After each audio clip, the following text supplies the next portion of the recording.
All right, hello, rockers, rollers, and metal maniacs. It's the Meista from Brews and Tunes. Cheers. I am absolutely thrilled today. I am chatting with the one and only Margarita Monet, of course, vocalist of the mighty Edge of Paradise. Thank you so much for joining me today. How are you doing? Thank you for having me. I'm doing good.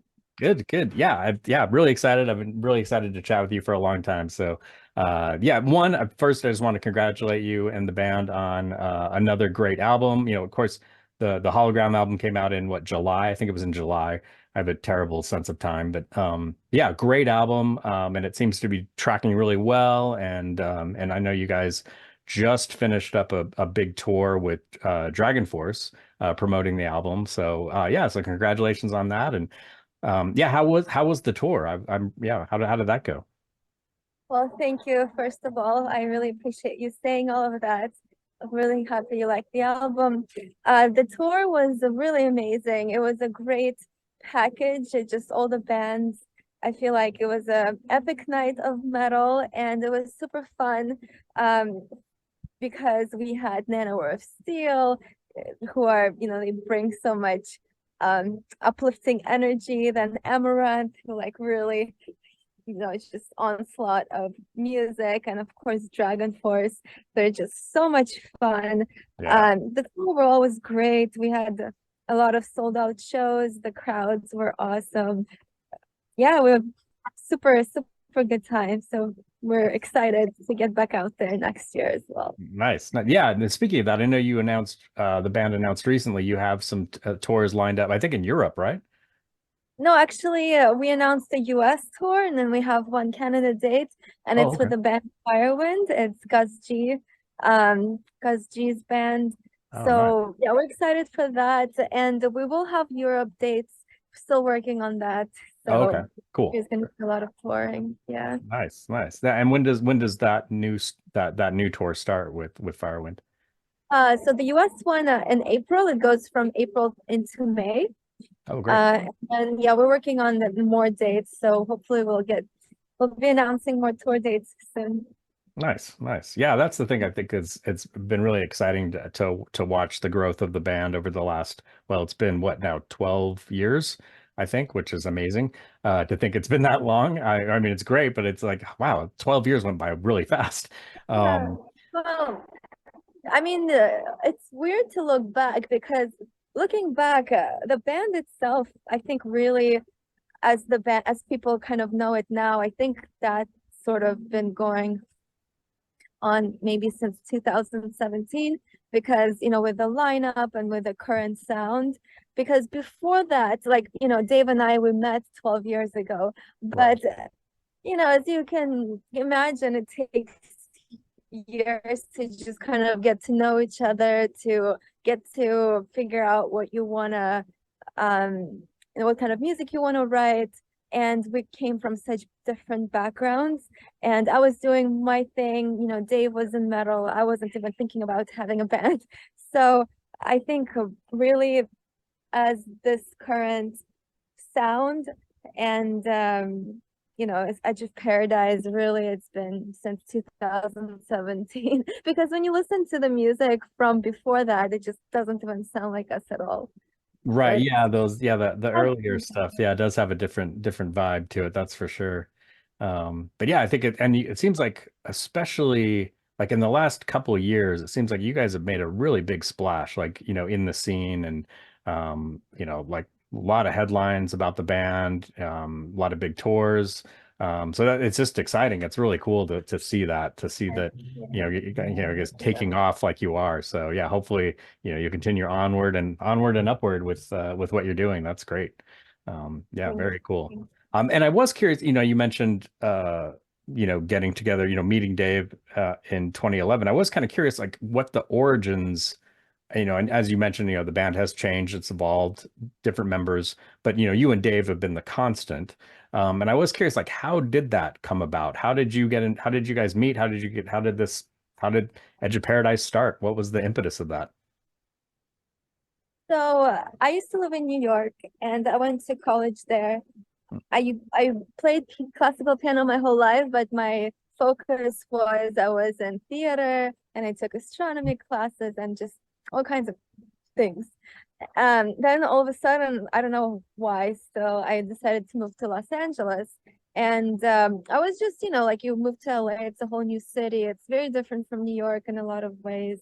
And I was just trying to do all kinds of different projects and just, to survive in LA, basically.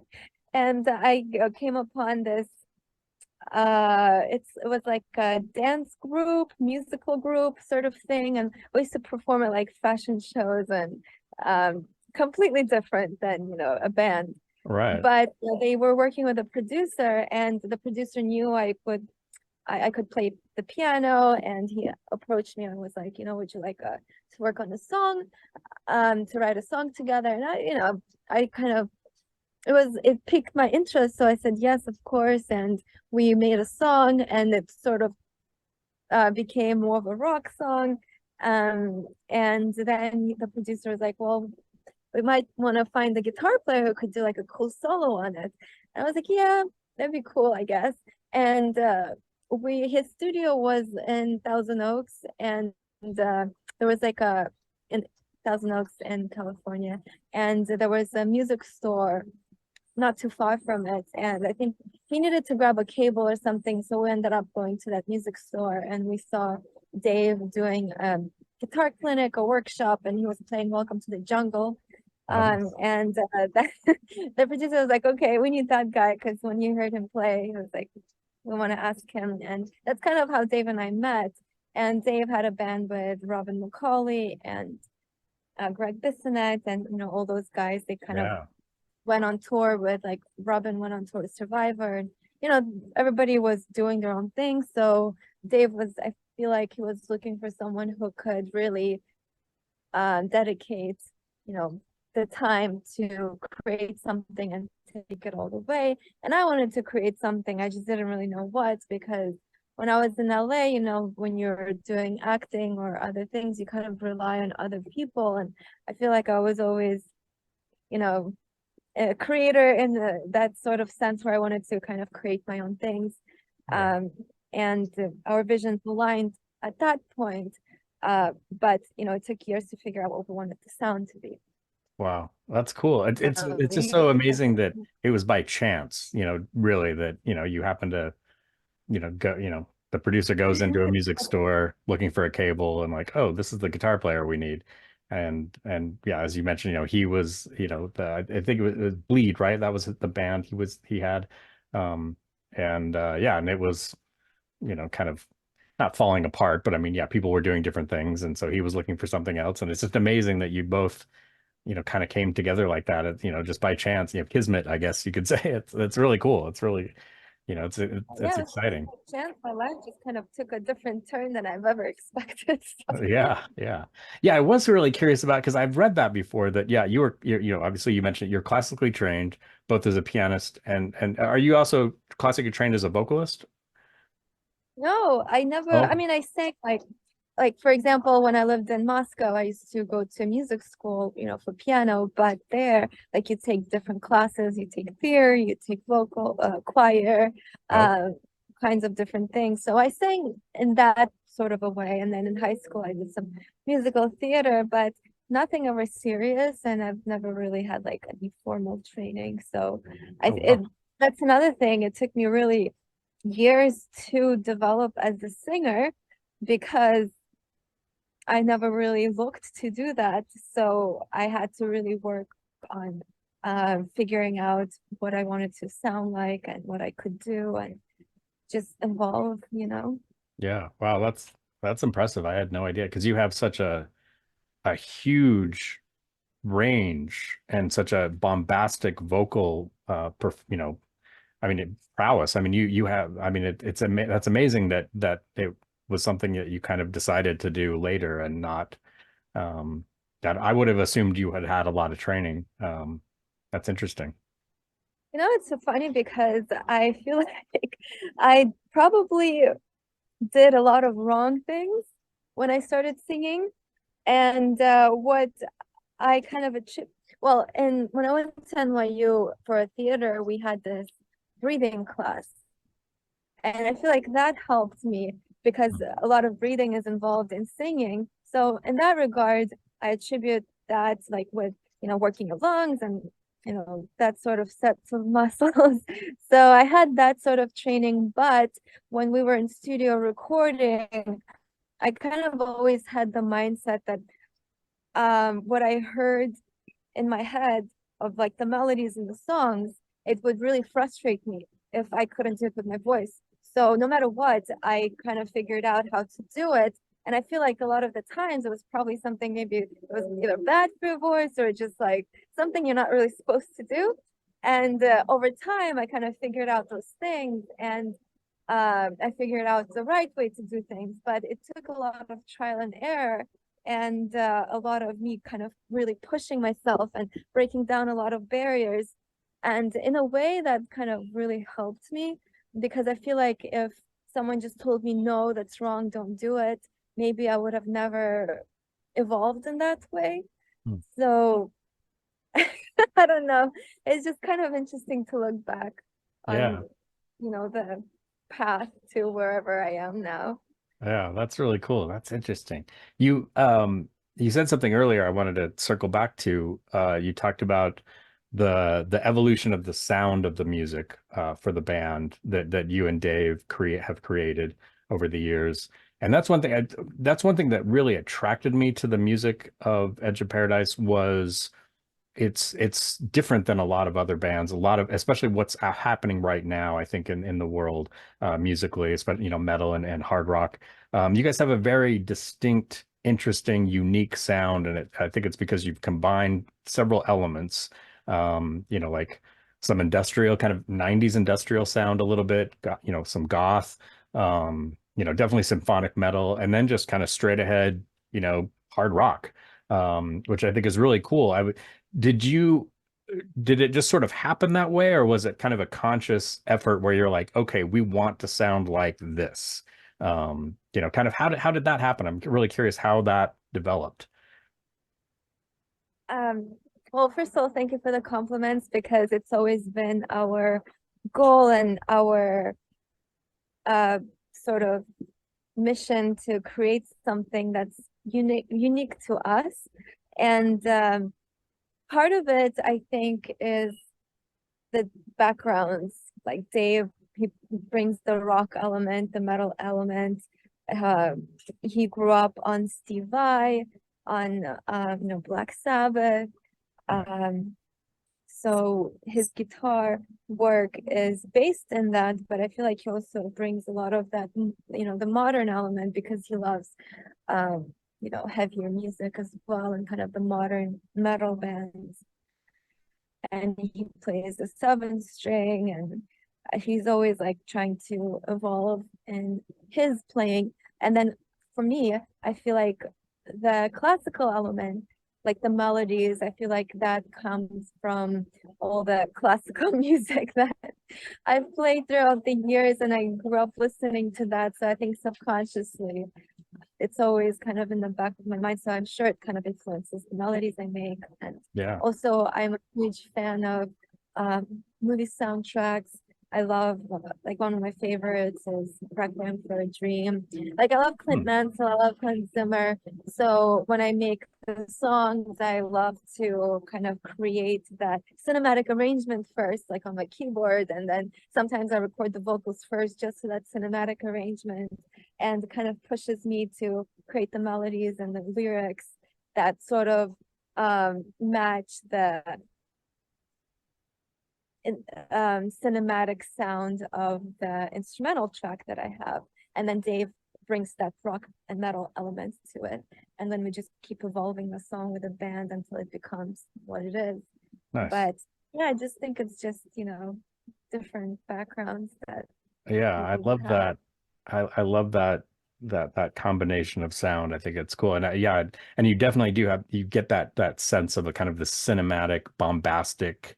Yeah, it seems almost in some way some of the songs, yeah, it's like bigger than life. It's just this huge sound. And I love how it builds too. Like, like you'll start with something kind of soft and then it kind of crescendos into something, really massive. And it's interesting too, I think that and I was curious, it's interesting because especially with Hans Zimmer and your love of cinematic, and I think that also translates well to your videos, just with the aesthetic, with the look. Because your videos also have this big bombastic look to them, and almost feel like kind of mini movies in a lot of ways. Um, you know, Thank you. Well, that's the goal. I want to make, mini movies because there is a lot of story that goes into the lyrics of the songs as well. And, I'm a big sci-fi fan and I love big stories. So a lot of the songs, I sort of base the themes in these larger than life scenarios, but the story is like right from the heart, it's very personal, but it's still based in this kind of larger than life setting. And like Hologram, I'm working on the graphic novel that's going to come out oh early wow. next year. So yeah, I'd love to kind of tell the story of the album through that medium. And we're also working on the next album. It sort of picks up where the story of the unknown and Hologram leaves off. And it's just kind of an epic story of um, endurance and just, a lot of interesting themes that you can hear in Hologram. And just, yeah, I'm excited to kind of share that. Nice, nice. So you've already started writing the follow-up album. That's Yeah, cool. it starts. Oh yeah, the follow-up album. Yeah, we already have 2 new songs. Nice. Very cool. Do you have a, the album didn't come out, Hologram didn't come out that long ago. Do you have a target date for the new album? Are you pushing for, sometime in 2024 or beyond that?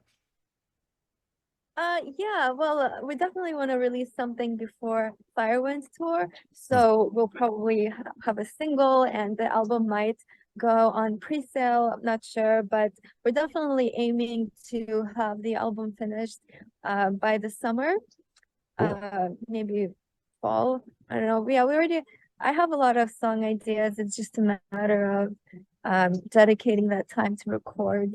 It takes us it's these songs take a Yeah. lot out of us to put together, so got to allocate some time for that. But Right. Yeah, we're you're aiming busy. for next year for sure. Okay. Yeah, cool. Yeah, I would say you're incredibly busy. Because you just finished a tour. You've got another tour lined up. You're working on a graphic novel, which is very exciting news. That kind of that's great because that kind of pigeon tails into my next questions about, you're also a visual artist.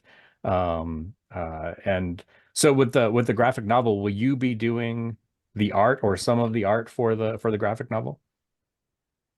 Yeah, so it's gonna be sort of a unique situation because it might be a bit of a different graphic novel than what maybe people are used to with like the sequential art. I mean, there is sequence to it, but it's more focused on the story and kind of because so I made an art piece for each song on the album, Hmm. and those are going to be featured to kind of take people through the storyline. But throughout the story, we'll also have some of the images that kind of takes people into that world of the chapters. And then it's also going to be interactive. For example, when people read a chapter and there's the song that correlates or a music video that correlates with that part of the story, there's going to be one of those QR codes that people can scan, and I don't know, it takes them to either the song or the music video or an instrumental track or like a behind the scenes sort of glimpse that kind of goes into the story. So there's going to be a lot of digital element that goes into it, but there's going to be a physical book with Right. the artwork and the story, but then people can also scan and then go into like the digital dimension and see the content that correlates. So Oh, that's a cool idea. I love that. That's great. That's really cool. When do you have a target for when that will be released? yeah, I'm aiming for February, and I Oh, also want to have like a audio book element to it, Hmm. because I mean, I love to do sort of voiceover things, so I'd love to read the book to people, so maybe I can record that as well. But yeah, I'm aiming for February, March to release it. Nice. Very cool. Wow. Yeah. Yeah. You are a true All over. artist. I mean, you have this, yeah, like, music, art, yeah, audio, visual audio, like, yeah, that's really exciting. And you also, I have so many questions about this. This is so cool. And also speaking of your visual, I was curious about, did you kind of create your look for, when you're touring, when you're the live show? Because you have a very unique, very cool look on stage. I love your costuming is really fabulous. Did you create that? Is that something you came up with? Yeah, I think the guys are probably they already expected. They're like, what other crazy things are gonna come up with? But yeah, I mean, and they're all on board because I think these days it's important to, first of all, have fun with it. Second of all, just kind of have something that excites people and also matches the music in a way um that's different and unique. And part of it, it's fun to experiment with the clothing and just with the design on stage. Like for example, in Dragon Force Tour, we were an opening band, so we had to figure out how we can make something that's in a way memorable and interesting for people to look at, but that doesn't require a lot of things on stage and really quick breakdown and setup. So part of it is, of course, what you wear, because you're gonna be dressing up anyway. Then, we kind of utilize these glow in the not glow in the dark, but like UV reflective things. Yeah. We have some black lights on stage, some interesting lighting. We were very lucky we got to use a screen behind us that Dragon Force had. So we were able to project some really cool imagery with a LED screen. But yeah, there's so much these days that you can do. And of course, if you have unlimited budget, you can go crazy, but Right. we have a limited budget. So we just try to get creative and see what's out there and just, have fun with it. Wait Nice. till Yeah. you see what I'm gonna wear on the next tour Oh, and cool. what the guys so we have some crazy. Nice. Oh, I'm excited to see that. That'll be great. Yeah, that'll be really cool. Yeah, because I mean, and not just your touring, but also in your videos. Yeah, you have this very unique, and it is kind of this futuristic, it definitely matches the music, as you mentioned, yeah, kind of the sci-fi vibe to it. It's very cool. I it's very imaginative. It's, very, very cool stuff. Really interesting. Yeah, I think that's great. That is amazing. Um, I was curious about this, and we don't have to go too much into this, but I was curious about kind of go back a ways, because you have a really interesting story. So you were born in Armenia, and then you moved to Russia, and then I think you were what, like 11 years old? You moved to Texas. So I mean, that would have been, I would imagine, like quite the culture shock. And probably musical shock too, like climate and culture and musical, like because having been in this classically trained pianist, in Russia, and then come to Texas, of all places, and I would imagine it's such a huge change for you, and then to go to New York and then to Los Angeles. Yeah, it's just fascinating to me that. And so I don't know exactly what my question is, apart from I'm just kind of curious about the story and how that kind of all happened and kind of your impression of it and how it shaped you as a musician. Yeah, well, my parents were a big part of the moving side of things, and also getting me into um these art forms. Well, yeah, I was born in Armenia, and it was in the 90s, when the Soviet Union was falling apart. Mm. So obviously, my dad was trying to figure out what the best life would be for the family, and he's a scientist. Oh, cool. but yeah, he moved to Moscow and then brought us over. I was 3 years old when we came to Moscow. And honestly, I really loved it just because my mom, she taught English at an arts academy and she would take me to work. And while she was working, I would take all kinds of classes from, dance to music to theater. So I was kind of immersed into that whole world from when I was 3 years old. Wow. And I ended up going to a music school and started playing piano, and I went to ballet school. So those were like separate schools that pretty much I went to like regular school. And in Russia, like the earlier elementary schools, they would end around noon or 1 o'clock. So you still had a lot of time in the day to do all kinds of other things. And I used to go to to ballet right after my regular school, and that was like 4 or 5 hours of different classes. And then I would go to music school after that, Wow. and that was a few hours. So I really loved that because I loved performing, I loved learning about art, practicing. And then like your regular school, they would take you on all kinds of field trips to museums, to theater shows.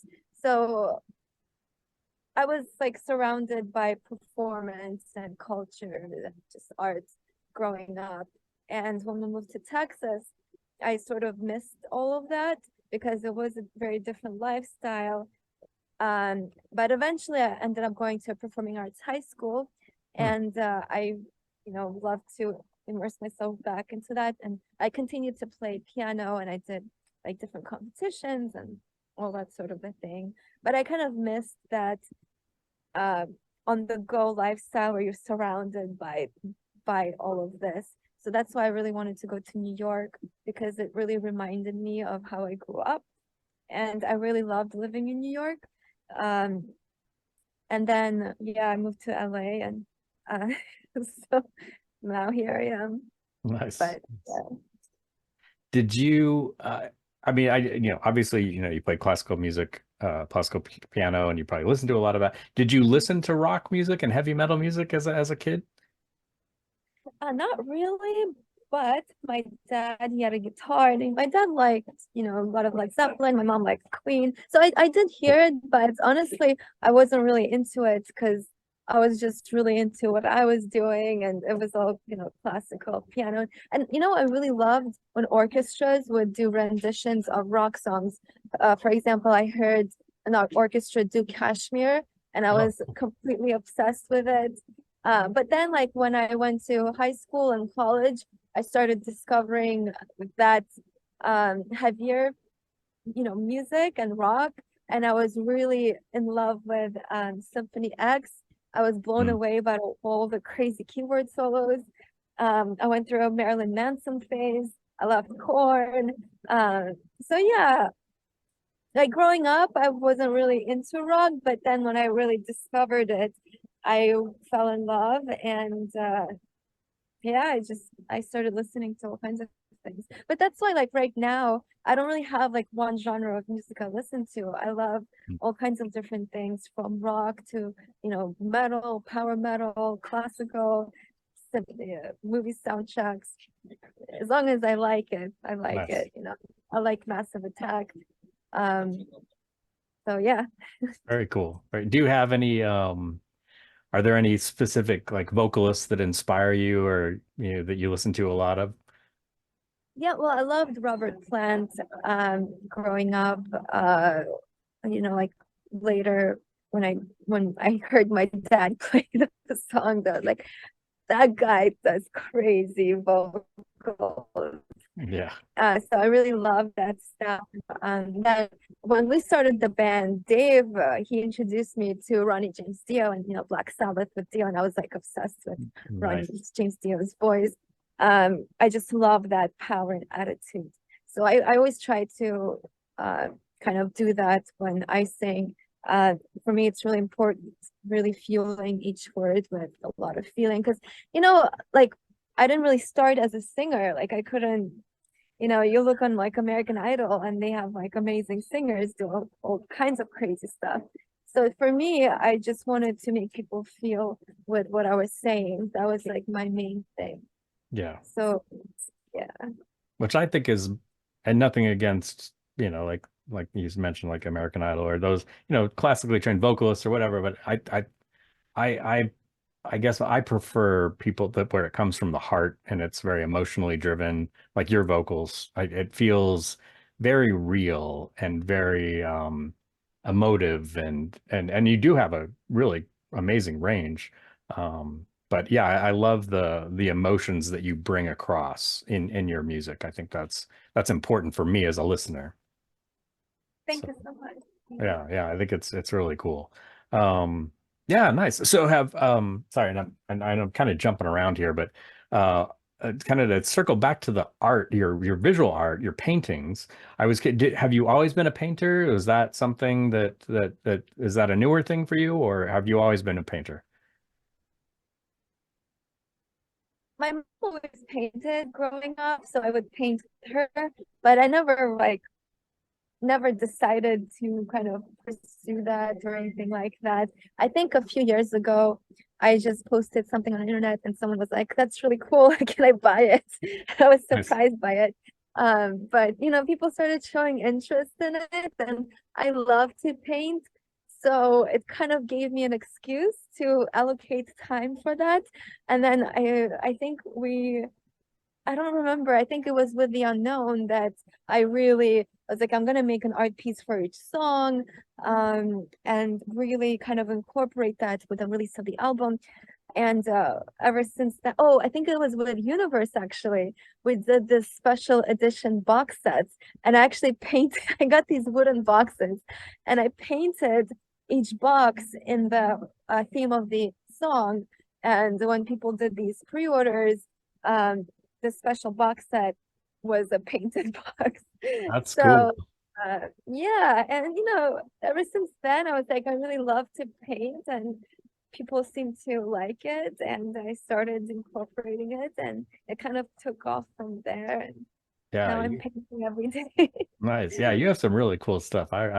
Do you paint in acrylic or oil or mixed media? Acrylic, just because it's the colors, there's so much acrylic paint out there. Like you can get glow in the dark paint, Yeah. holographic, like all kinds of crazy stuff.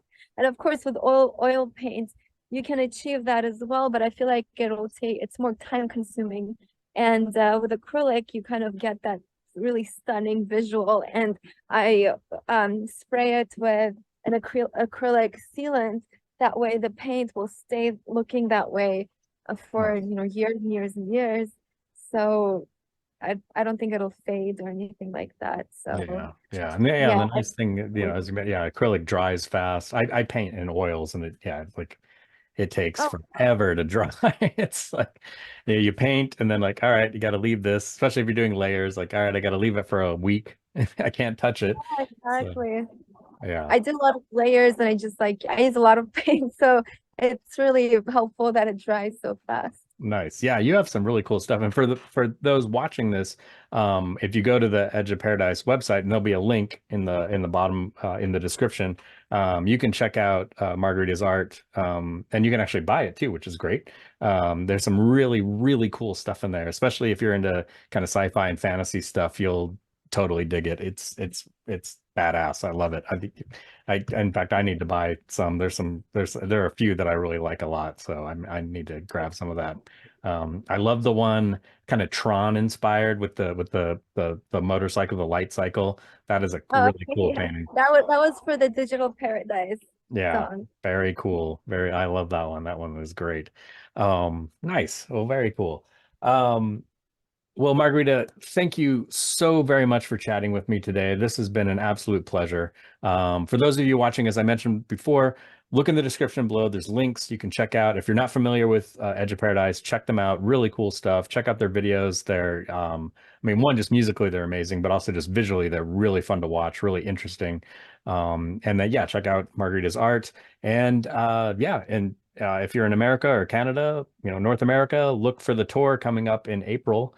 Yeah, check it out. So thank you again so much. Cheers. Thank you. Thank you for all the interesting questions. It was such a pleasure to speak with you. I appreciate it. Thank you for your time. Thank you.